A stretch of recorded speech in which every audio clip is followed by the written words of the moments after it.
Good morning, guys. Hey, Happy holidays. Happy New Year. Yeah, man, same to you. How's it going?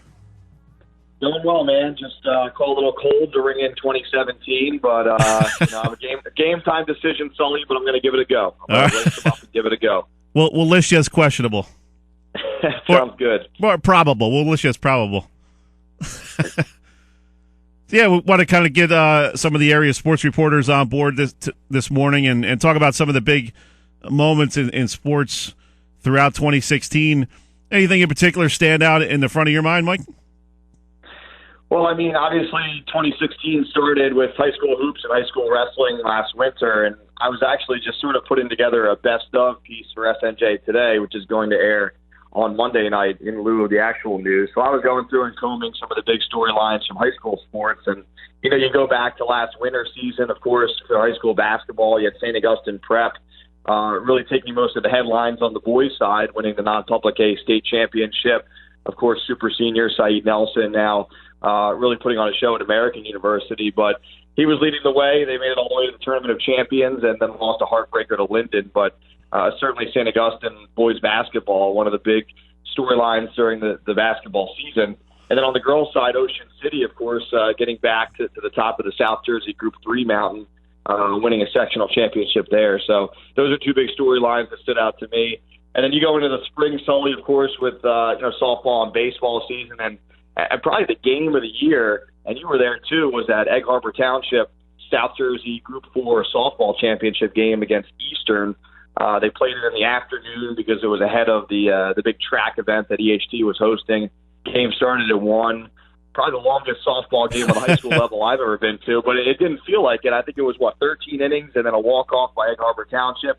I think they were down 3 or 4 runs there going into the bottom of the 13th. So that's probably the game of the year, and it came in the spring sports season.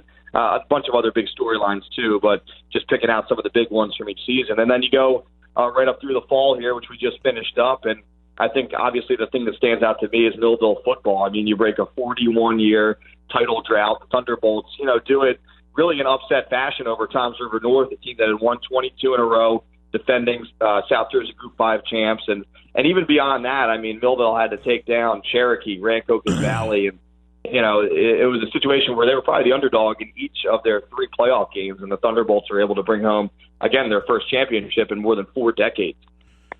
Yeah, it's good to be in Millville these days. They can do no wrong. They got a football state championship. Mike Trout wins the AL MVP award.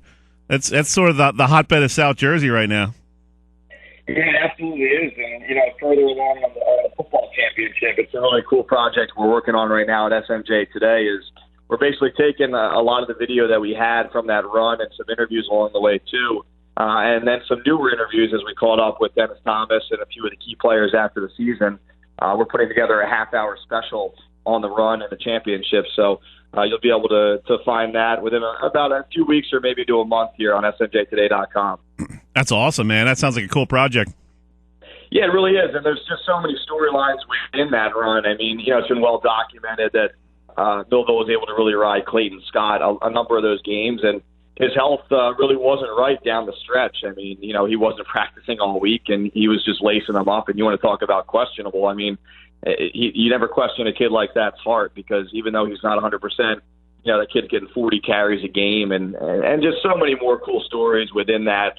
They had an overnight camp where they really bonded at the beginning of the season, and I think that's the thing that more teams are starting to do these days. I know Cedar Creek has done it for a number of years now, but just some cool behind-the-scenes stories coming out of that and how that team really came together. Yeah, and also another big storyline, Mike, is the first year of the expanded West Jersey Football League, and I think it was a ringing success. I think even maybe more than what people might have expected. So many great division races. I think Holy Spirit was the first team to clinch, and that wasn't until week 6 or 7. So you had a lot of these divisions coming down to the final 2 weeks, the final week, sometimes the final game of that schedule. Really made for a lot of excitement around high school football in South Jersey this fall. Yeah, from a competition standpoint, I mean, it was great. You had teams that were near the top in terms of skill playing other teams on that level, and teams in the middle, again, playing comparable teams. And then you had rebuilding programs getting a chance finally to play other teams that are rebuilding. So, you saw a bunch of teams sort of get back to the postseason for the first time in a while. a team like an Absegami where, the timing was right. Maybe the schedule let up a little bit, but the Braves were also more talented than they have been in recent years, and they're able to ride that to a playoff appearance. Another situation where a team like a Pleasantville, who's obviously, Pleasantville's had some trouble, but doing big things now, trying to take the right steps under Chris Sacco. And you saw the Greyhounds get some early season wins and really make a push for the playoffs. They didn't get there, but again, anytime you're in the playoff conversation into November, it's got to be considered a successful season at a place like Pleasantville. So, storylines like that jump out from former Cape Atlantic League teams, and I think it's going to be great across the board. You get some quirky things going on, like a team like an Ocean City had to travel all the way up to West Windsor, Plainsboro. I forget it was north or south. It doesn't matter. It's still a long trip up there. Right. So those are the kind of like the little, I guess, negative, you would say, quirks that go along with the new schedule. But for the most part, as you said, I think the reviews have been positive, and I think it's going to be great for teams to play similar teams skill level-wise into the next few years here. Talking with Mike Frankel of SNJ today. Mike, you mentioned that softball game between Egg Harbor Township and Eastern. I think that's one where we're going to be writing about that on the 10-year anniversary, the 15-year anniversary, the 20-year anniversary. I mean, that was amazing. I was thinking that day, all right, cool, Egg Harbor Township at Eastern, 1 o'clock. Ocean City boys were playing in a playoff game, I think about 4. So you think, I got plenty of time, maybe time to eat in between games. That softball game went all the way till I think 3:45. So it was almost a 3-hour softball game, and every inning was just laced with drama from I think about the fourth inning on. It was an incredible game. More and more fans kept coming every inning as the school let out. I mean, there were 4 or 5 deep around the entire field. Yeah, absolutely, and you hit the nail on the head. EHT, I think, had to come from behind at least 2, 3, 4 times in that game, or else it would have been over many innings earlier. And you want to talk about some funny behind-the-scenes things. I mean, you mentioned that the game, I think, started at 1, finished up at like 3:45. We actually pre-tape our news out in Millville at SNJ today, so we usually tape that around 4:30 or 5. So regardless if that game ended when it did, I was going to have to leave, so I was going to be pretty disappointing to not get a resolution to that game. But thankfully, it did end. I was also down to about 30 seconds of film left on my camera, so another great reason there. And then later that night, my wife went into labor, so wow. Certainly an unbelievable game on many accounts. And yeah, even if you take out all that side stuff, I mean, when we talk about the high school sports game of the year, I mean, regardless of sport, that has to be it right there. And one of the coolest moments of that game kind of epitomizes what high school sports is all about. A girl named Paige Wiseman, who was a senior, had played JV the entire season, just didn't want to give up on her high school softball career, but she was behind Kay Corte, who was an all-South Jersey catcher. So she decided, hey, I'm not gonna quit. I'm gonna stay with the team, and she played JV all year. Got called up for the playoff run. Really didn't see any action in the playoffs aside from being a pinch runner, and ends up scoring the tying run in the 12th inning. So that was an amazing moment for her. Yeah, unbelievable memory, and you're right. I mean, I was standing right alongside the EHT dugout the entire game, and whether players were on the field or just sort of cheering on the rest of the team from the dugout, everyone was engaged in that game, and you had to be, because you mentioned it there. You have a player who doesn't play the entire game, and then to come in and run the bases well and score the winning run. I mean, that's obviously an unforgettable memory for both her and the entire team. Mike, real quick before we let you go, is this the first full calendar year of SNJ today?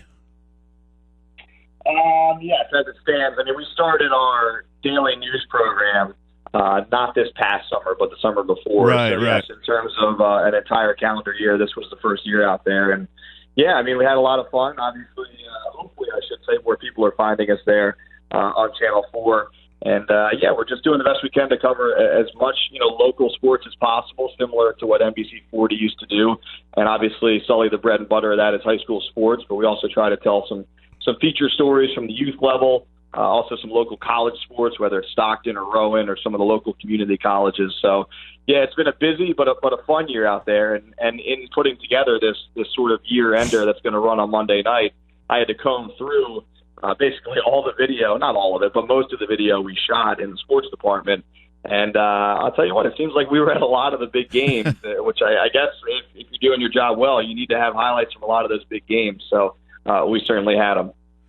Mike, what are your impressions of being with SNJ today? Obviously, your career is kind of in limbo when NBC 40, stops operation. You don't know if you're going to have to move, get a job in another state, and really perfect timing for you. You get to keep your family where you want in South Jersey, and you get this new outlet to do what you've been doing for so many years, and it's got to feel great for you to be able to have this type of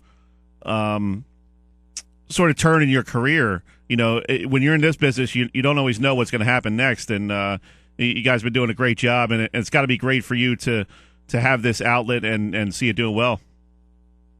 Yeah, and you're right, Sully, but beyond just me, I mean, it's funny, obviously, NBC 40 closed 2 years ago to the day, today, New Year's Eve, 2014, so I was seeing some of the time hop stuff come up on Facebook this morning when I went to check my phone. But, yeah, beyond just me, I mean, I'm happy for a lot of the former staff at NBC 40. I mean, there's a bunch of us there at SNJ today, whether it's in the full-time capacity or even part-time.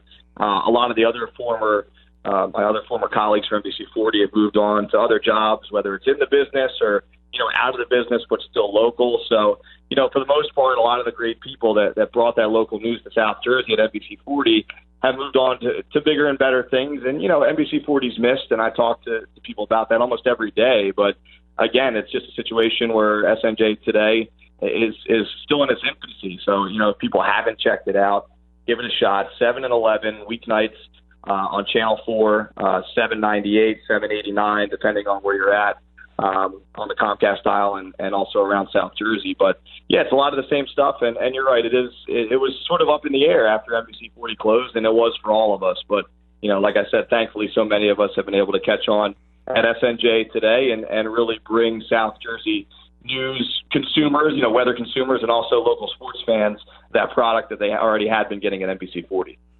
Good stuff, Mike. We'll let you get going and enjoy the rest of your weekend. We'll be seeing you out there throughout 2017. Thanks, buddy.